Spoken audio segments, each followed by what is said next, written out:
preview day 2. Obviously, D tackle, DN, those are still needs for us. Running back, still needs for us. Who's that right there in We got your guy Lott on one side, and we got my guy Judkins on the other side. Making everybody happy. Yes, sir. Yes, sir. Yeah. I'm actually shocked, man, that not more running backs. Well, I kind of figured those 2 was going to go. But I thought it might have been at least 3 guys might have went in the first round. Yeah, there was rumors that the Commanders were going to go for Henderson, and then they ended up going with Connerly. So, I mean, yeah, the running backs they're chock full still. Still, it's deep as heck, and it's still a lot of top talent out there still. Yeah. Oh, there's so many guys. Mm-hmm. It's pretty much, I mean, what we took in the draft yesterday is pretty much on the board for us this time. Yeah. Oh, yeah. I don't think we changed the philosophy. One thing we would change now is not having instead of the tackle in that late third, we go like the end there. Yep. Maybe Sawyer in the third. Ooh, like Sawyer. I think he might fall. So, we got DNs too. This whole, I wonder, man, the whole talk with Mike Green, right? I wonder how teams are sitting over here and like how they're passing him on down. Like, look, okay, we're going to kind of stay away from this. And who's going to be the first one to take the shot and saying, all right, we're just going to have to deal with it, right? So, very talented defensive end. You know, as a rookie, he's another one. They didn't take. I mean, yeah. Geez. The South Carolina safety, Emma Warray, he's still there too. Yep. Mm-hmm. Yep. Tons of guys out there. So let me ask you this. So when it came down to our pick, right, obviously we all wanted Simmons. That was the kind of the clear-cut guy we wanted. But was there a guy in your head, your mind, right? So Simmons was number 1 for me. Number 2 was like, if we got Mike Green, I won't be that mad about it. Yes, we might have to deal with some of the backlash with, the stuff he's dealt with in his past, the concerns, the character concerns that surround him. But that was a guy I would have been happy with if we went there. Obviously, I want Simmons more than him, but that would have been the guy that I would have wanted at that spot. Obviously, teams are kind of weary about that because it's the only thing he has is the skeletons in the closet. It's the character concerns aspect for him. How far do you see him falling tomorrow? You think he'll be one of those early, like 30 in the early 30s picks tomorrow? Like, yeah, he's somebody's second pick for sure. I guarantee it. And they'll probably have the conversation like, hey, listen, Mike, we want to go a different direction, but if you're available for us this second round, we will take you. Believe me. If you're on the board, we will not pass you up. So it's going to be a hard talent to pass up, man, somebody like him. Seriously. Will Johnson, the cornerback. Will Johnson, yeah. Mike Green, as Raku, Burden. Ravel is another guy who is being taken in late first in some people's mock drafts. Scorton at the end, another guy a lot of people were taking in the first round.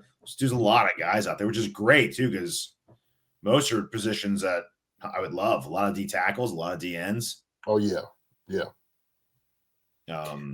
Based on the board right now, is it more DT? Is the meat at the DT spot or at the DN spot right now? Remember last time when we got to the second round, it seemed like it was more DTs available in that second round spot, where we were able to get Lott with our second round pick. Where is it right now? Where's it fall right now between DN and DT? Yeah, but in that draft, I think as Rocco and Green went off the board. That's true.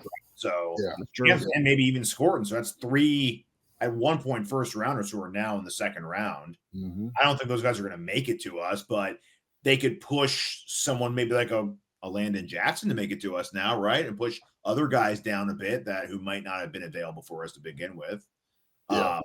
Tuamalu, another guy who might get pushed down now because of all that.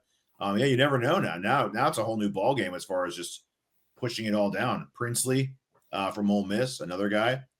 So we might have a guy we were not expecting there to be edge. I mean, I think if we come away with edge and D tackle at that second round swing, or second, third round, or even maybe a safety, I would be very happy. Yeah. I'm assuming our next couple of picks, like you said, will probably be D tackle, defensive end. We're definitely going to be on that other side of the ball for sure. To me, it just makes sense to do that. Yeah. Yeah. Who did we pick up? What was the pick? Fifth round? What? Now I want 164 fifth round. Yeah. 164? Yeah, dude. Eagles had 4 picks in the 160s. Wow. 4? They had 4 in the 160s. That's why they were like, you know what? We'll give you one of the middle ones. You don't get 161. We'll give you 164, though. It 161, 164, 165, 168. It's crazy. That is crazy. But yeah, even cornerback, man. There's a lot of cornerback out there. Will Johnson, Revel, Amos. He was getting some first round love too recently. Azrae Thomas, the Florida State. Devs. I mean, second round's gonna be fun. It's gonna be a lot of fun because these guys are so even now at this point. Like these next 2 rounds, the talent's just so even. It really. This is what I was trying to say yesterday, JD. Why I had the need meter so high because the talent's so even across the board. It really just comes down to what do you need. Yeah, right. This guy's so close to this guy. What do you want? What do you need more? You need cornerback? Just take the cornerback then. At this point, you're not going to have a guy who's like that good at his position. They're this, but they're all about like right here now, right? So it's like, oh yeah, take your need. Right. It'll be fun. Obviously, DT and DN were the top ones for us on the show. Offensive tackle, the running back. Obviously, you guys know I'm a huge Judkins fan. There's a lot of Chiefs fans who are Judkins fans as well, and Travion Henderson fans. Where do you guys see them going tomorrow? You think if the Chiefs were interested in either one of those guys? Because remember, it was a big to-do a couple days ago. Chiefs had a late call with Travion Henderson, I think Tuesday. They had a phone call with him. In order to get one of those guys, so they're probably the higher top-tier running backs that are still available right now.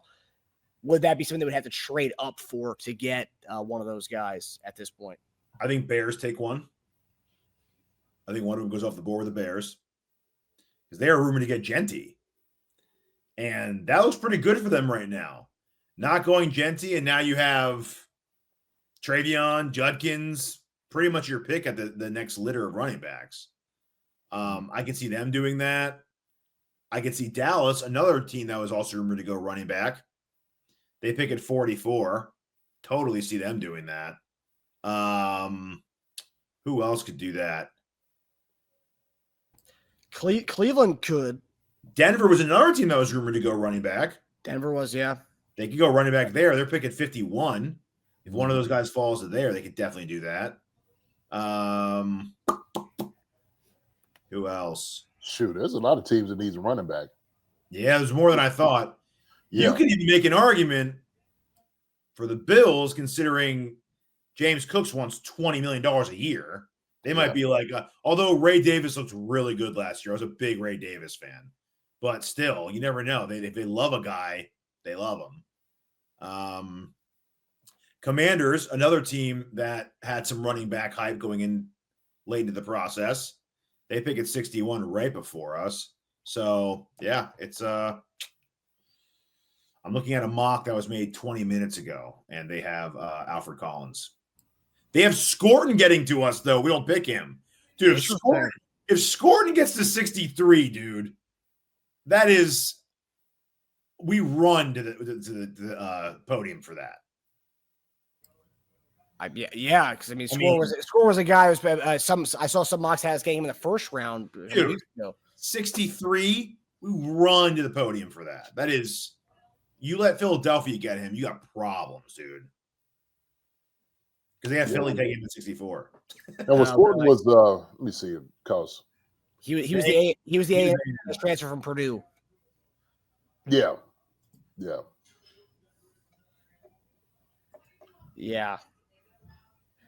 So yeah, I mean, anything from D tackle, D end, and running back tomorrow, I'd be stoked by any D line and running back. Of course, I have my favorites. Yeah. Do you see any talent in there that you think the Chiefs could trade up for? Would you be surprised if a trade up or no? Based on how we kind of played it tonight, we kind of sat back. Because there was a report before the draft that Albert Breer said the Chiefs were fielding calls, making calls to try to trade back out of that first round. And then in the end, they stood pat and then traded a 1 pick. They got a 5th out of it. So I think obviously play it by ear as far as seeing what's available at the time as things Dude, I'm be honest with you. I mean, at this point, man, the number of people that's available, I think they can sit pretty for where they are. Seriously. Great. I don't think you need to do any more trading back or forth. You're not doing any of those things. Just because of the amount of talent that's out there. D-line, defensive end, running back. You have all those guys. Even you could get a wide receiver and a tight end if you need to.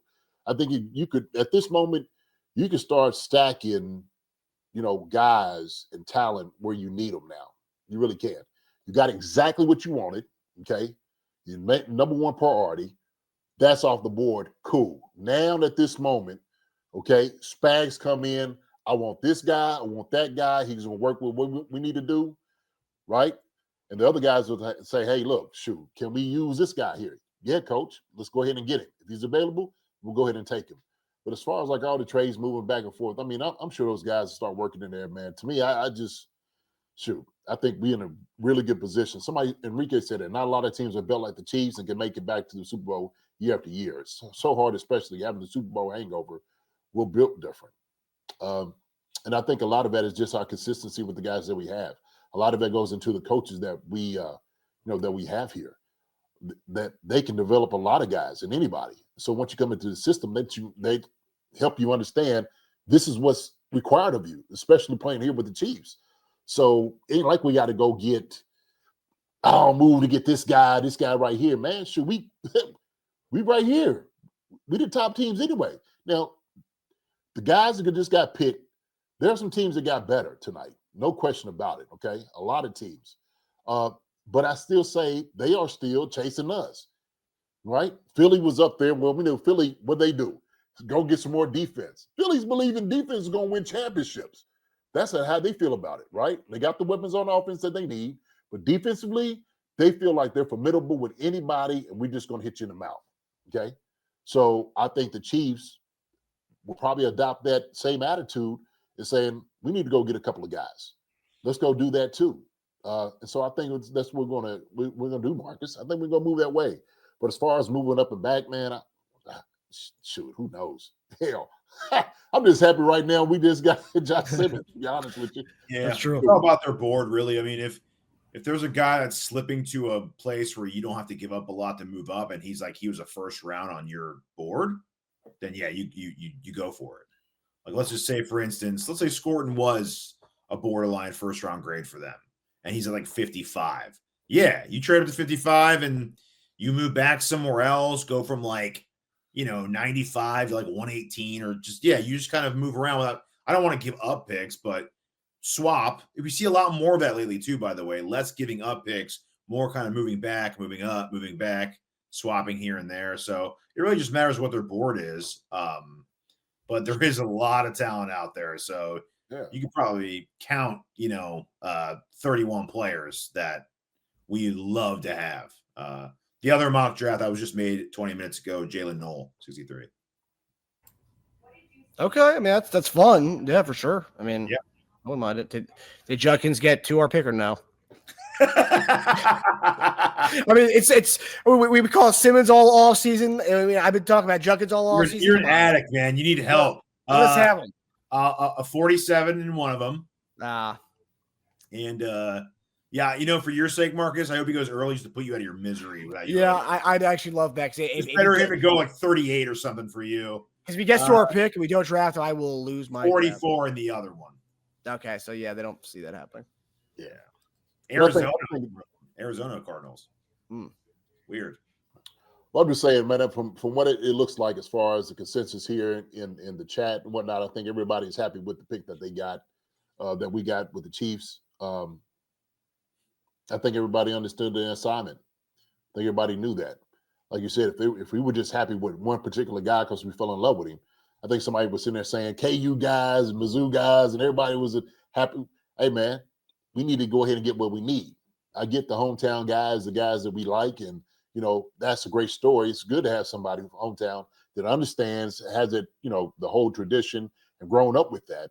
But this is about winning championships. You got to have the right guy to do that. And so I think we off to a very, very good start. Very good start. So just when you're watching the draft tomorrow, root for quarterbacks And now you root for O-linemen because we got ours, baby. So just keep rooting for centers, guards, tackles. Get them all off the board, baby. Let it run. Let it run. Hi, everybody. Thanks for watching. Subscribe here to get the latest from the show. Also, be sure to check out the best clips from Chief Concerns. And if you prefer to listen to the show, subscribe and follow us on Apple Podcasts, Spotify, and anywhere else you get your podcasts.